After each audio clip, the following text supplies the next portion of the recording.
Logic में आपका स्वागत है।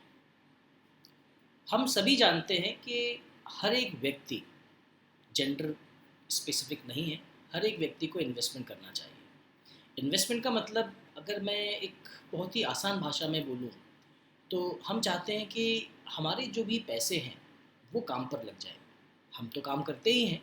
हम जब भी महीने भर काम करते हैं तो हम कुछ पैसा कमा के लाते हैं, उस पैसे से हम खर्च करते हैं, कुछ पैसे को हम लोग खाने में, कुछ सामान खरीदने में, कुछ फ़न एक्टिविटीज़ करने में हम खर्च करते हैं।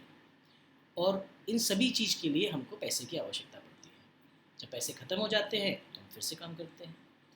तो अगर हम लोग जो भी काम कर रहे हैं उससे जो हमको पैसा मिल रहा है, जो पैसा हम कमा रहे हैं, अगर हम उस पैसे को भी काम पर लगाएं तो उसी को इन्वेस्टमेंट कहते हैं। चलिए, इसको किस तरीके से किया जाना चाहिए, किस उम्र में किया जाना चाहिए, किस किस को करना चाहिए, इसको जानने की कोशिश करते हैं। चलिए स्टार्ट करते हैं। हम इस पूरी की पूरी प्रक्रिया में जो यहाँ बताना चाहते हैं उसमें 3 टॉपिक्स हम कवर करना चाहेंगे कि हमको कैसे प्लानिंग करनी है इन्वेस्टमेंट की, हमको इन्वेस्टमेंट के बारे में क्या क्या चीज़ सीखना चाहिए, और अगर हम लोग इन्वेस्टमेंट करना चाहते हैं तो हमारी खुद की इन्वेस्टमेंट की स्ट्रैटेजी कैसी होनी चाहिए। इस तीनों चीज़ों को जानने के लिए थोड़ा सा कोशिश करते हैं कि इस पूरे वीडियो में आप मेरे साथ में रहें। हम जब भी इन्वेस्टमेंट की प्लानिंग करते हैं तो पहली चीज़ हमारे दिमाग में आती है कि हमें ये इन्वेस्टमेंट क्यों चाहिए। क्या इस इन्वेस्टमेंट से हमको हमारी कोई ज़रूरतें पूरी हो रही हैं। इसको ध्यान में रखते हुए हम लोग उसको नाम देते हैं फाइनेंशियल गोल, कि भाई मैं जो इन्वेस्टमेंट कर रहा हूँ उससे मेरा किस प्रकार का फाइनेंशियल गोल पूरा हो रहा है। फाइनेंशियल गोल एक बहुत ही आसान टर्म है, लेकिन उसको हम लोग कैसे समझें। कोई व्यक्ति बोलता है, अगर पूछें भाई तुम्हारा फाइनेंशियल गोल क्या है, तो बोलता है मुझे बड़ा आदमी बनना है, मुझे कार चाहिए, मुझे अच्छा मोबाइल चाहिए। इसको हम लोग फाइनेंशियल गोल नहीं बोल सकते हैं। फाइनेंशियल गोल तभी होता है जब हम, मैं एग्जांपल के द्वारा समझाता हूँ। अगर मैं बोलूँ कि मुझे एप्पल का फ़ोन चाहिए जो कि 1 लाख रुपए का आता है 6 महीने के अंदर, तो ये मेरा फाइनेंशियल गोल बन जाएगा, जहाँ पर मैं कितना पैसा चाहिए वो मैं क्लियर कर रहा हूँ और कितने टाइम में मुझे चाहिए वो मैं क्लियर कर रहा हूँ। तो जब भी हमारा कोई भी रिक्वायरमेंट और टाइम फ्रेम अगर फिक्स है तो वो फाइनेंशियल गोल बन जाता है। इसी तरीके से इस फाइनेंशियल गोल को हम लोग 2 हिस्सों में डिवाइड करते हैं। पहला बोलते हैं हम लोग शॉर्ट टर्म गोल्स, जिसमें लगभग लगभग वो सारी ज़रूरतें या सारी ख्वाहिशें या सारे वो काम हम करना चाहते हैं जो 1 साल के दौरान में हम पूरा कर सकें। जैसे कोई भी हमको वेकेशंस पर जाना हो, या किसी प्रकार का हमारा छोटा लोन हो उसको चुकाना हो, या हमको किसी भी इमरजेंसी फ़ंड के लिए हमको पैसा इकट्ठा करना हो, वो हम शॉर्ट टर्म गोल बोल सकते हैं। लॉन्ग टर्म गोल हम उसको बोलते हैं जिसकी अवधि लगभग लगभग 5 साल या उससे ज़्यादा हो। जैसे हमको अगर घर खरीदना हो, हमको कोई बड़ी गाड़ी खरीदना हो, हमको रिटायरमेंट प्लान करना हो, हमको चिल्ड्रन के एजुकेशन फ़ंड के लिए पैसा इकट्ठा करना हो, ये सारी की सारी चीज़ें एक लॉन्ग टर्म फाइनेंशियल गोल में आती हैं। याद रहे, हम जब भी पैसा कमाते हैं तो हम लोगों को पैसा सेव भी करना चाहिए। अब हर एक व्यक्ति अपने अकाउंट में पैसा रखता है, जिसको वो जाने ना अनजाने उसको पता नहीं होता, लेकिन वो इमरजेंसी फ़ंड होता है। इमरजेंसी फ़ंड एक तरीके का फ़ंड है जिसको हम लोग धीरे धीरे करके एक्यूमुलेट करते हैं, बचाते हैं, सेव करते हैं, जिसको हमेशा अपने बुरे दिनों के लिए, for rainy days, we just keep those money for the rainy days. That means अगर कभी किसी भी कारण से हम लोगों की कमाई के सोर्स अगर बंद हो जाते हैं, या कमाई के सोर्स, जैसे फॉर एग्ज़ाम्पल आप सभी लोगों ने कोविड का टाइम देखा होगा, जहाँ पर हम सब लोग बिज़नेस हम लोग नहीं कर पा रहे थे, जॉब नहीं कर पा रहे थे, हम शॉर्ट टर्म के लिए हम लोग ना हाउस लॉक हो गए थे, तो वहाँ पर हम लोगों के इमरजेंसी फंड्स जो थे वो बहुत काम आए हैं। तो लगभग हमारा वो फ़ंड जो हमारे 3 से 6 महीने के लिविंग एक्सपेंसेस को टेक केयर कर सके, उसको इमरजेंसी फ़ंड बोलते हैं।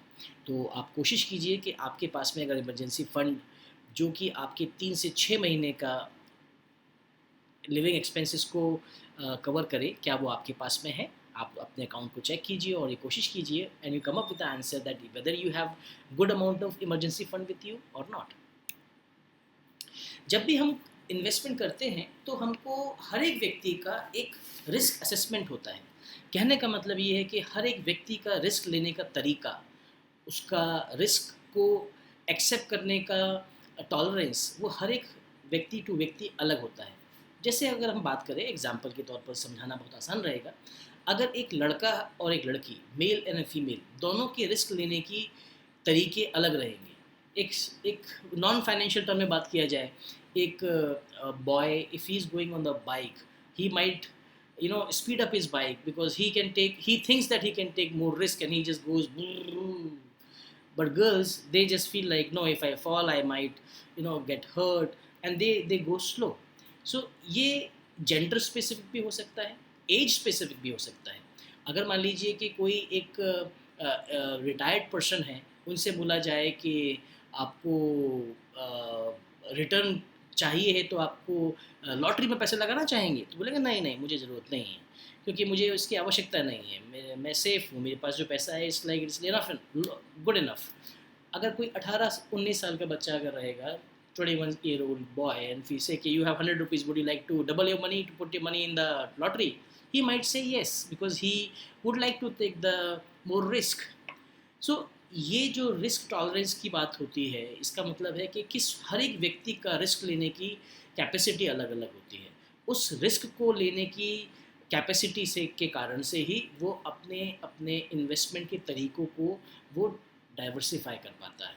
अपने रिस्क को ध्यान में रखते हुए ही वो अपने इन्वेस्टमेंट की स्ट्रैटेजी को बनाता है। इसके बारे में हम डिटेल में भी जानेंगे।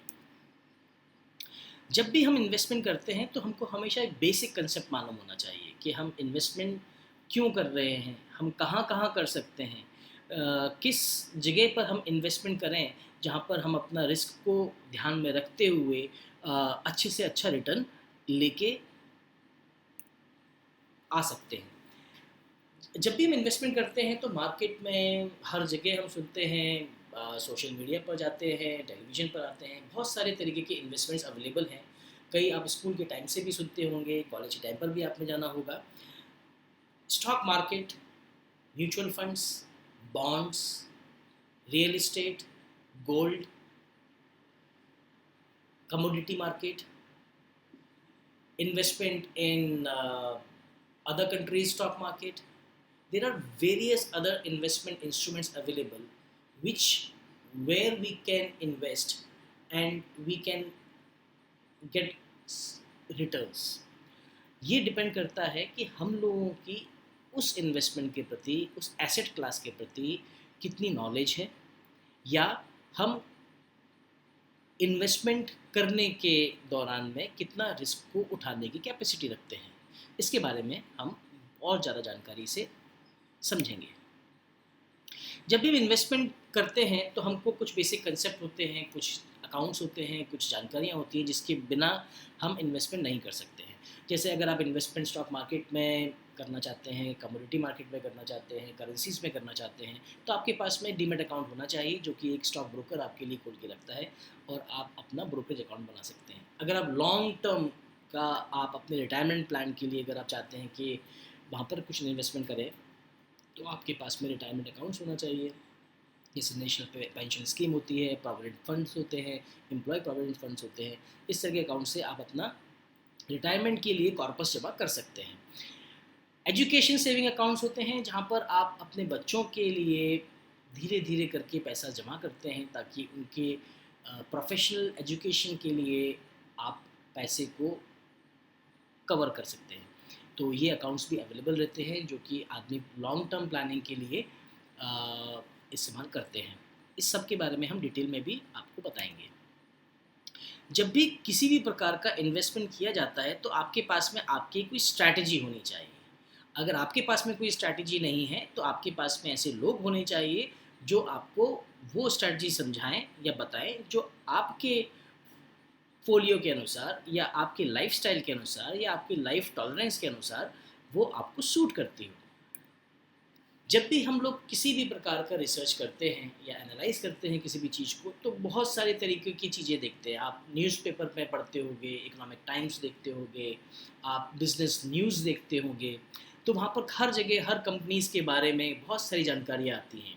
मैक्रो इकोनॉमिक्स के बारे में आता है, कंट्रीज़ के बारे में आता है, फंडामेंटल किसी भी कंपनी के फंडामेंटल एनालिसिस के बारे में आपको मालूम होना चाहिए। उस कंपनीज़ के अगर टेक्निकल है तो टेक्निकल एनालिसिस के बारे में आपको थोड़ा सा चार्ट्स के बारे में मालूम होना चाहिए।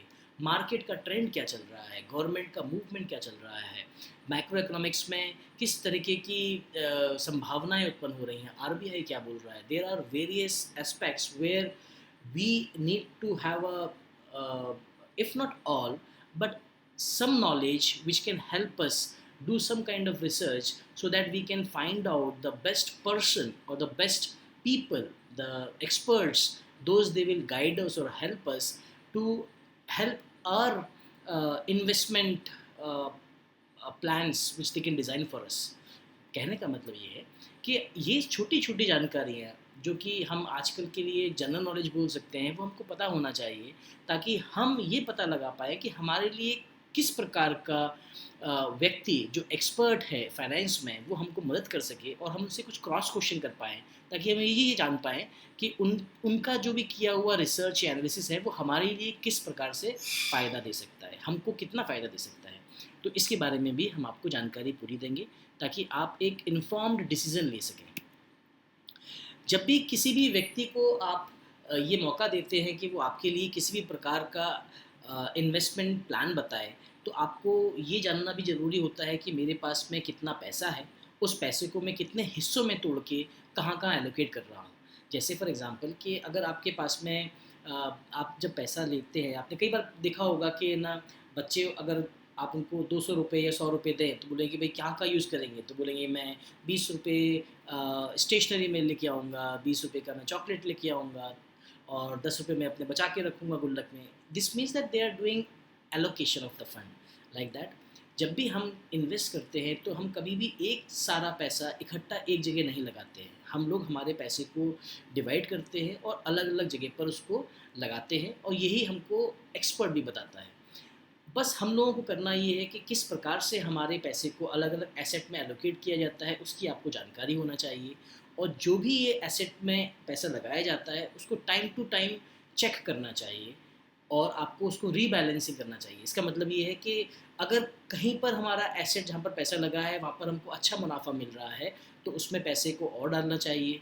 जहाँ पर हमको अगर नुकसान हो रहा है, तो वहाँ पर हमारे एक्सपोज़र को कम करना चाहिए। ये सारा काम एक्सपर्ट्स का होता है, लेकिन ये एक्सपर्ट से क्वेश्चन करने के लिए भी आपको जानकारी होनी चाहिए, क्योंकि हम जब कोई काम करते हैं तो हमको हमारे काम की पूरी जानकारी होती है। जैसे मैं अगर बात बताऊं कि अगर हम घर में हैं, घर में गृहिणियाँ हैं जो आपको खाना बना के देती हैं, उनको पता है कितना नमक मिर्ची धनिया डालना है। अगर आप suddenly if you go there, तो डालने से पहले तो आपको ये पूछेंगे कि भाई नमक मिर्ची धनिया रखा कहाँ है। ये एक सिस्टम है। जो एक्सपर्ट होता है उसको हर एक प्रकार की अपने सब्जेक्ट के बारे में जानकारी होती है, लेकिन to ask correct question from the expert, that much knowledge one should have, because we are giving our money to invest. ये पूरा का पूरा वीडियो आपके लिए इसलिए बनाया गया है ताकि आप राइट क्वेश्चन पूछ पाएँ, ताकि आपका इन्वेस्टमेंट सही हाथों में जा रहा है या नहीं जा रहा है, उसकी आप एक इन्फॉर्म डिसीजन ले पाएँ। जब भी हम लोग कभी भी किसी को भी अपना इन्वेस्टमेंट के लिए ऑथराइज़ करते हैं या उनसे मदद लेते हैं या उनसे हम उनकी सर्विसेज लेते हैं, तो हमको आँख बंद करके पैसा ना तो देना होता है, ना ही हमको ब्लाइंडली बिलीव या ट्रस्ट करना होता है। हमको कंटिन्यूअसली हमारी परफॉर्मेंस को चेक करने के लिए उनसे क्वेश्चंस पूछने पड़ते हैं। हमको कंटिन्यूअसली बेटर रिटर्न के लिए उनसे स्ट्रैटेजीज़ के बारे में पूछना होता है।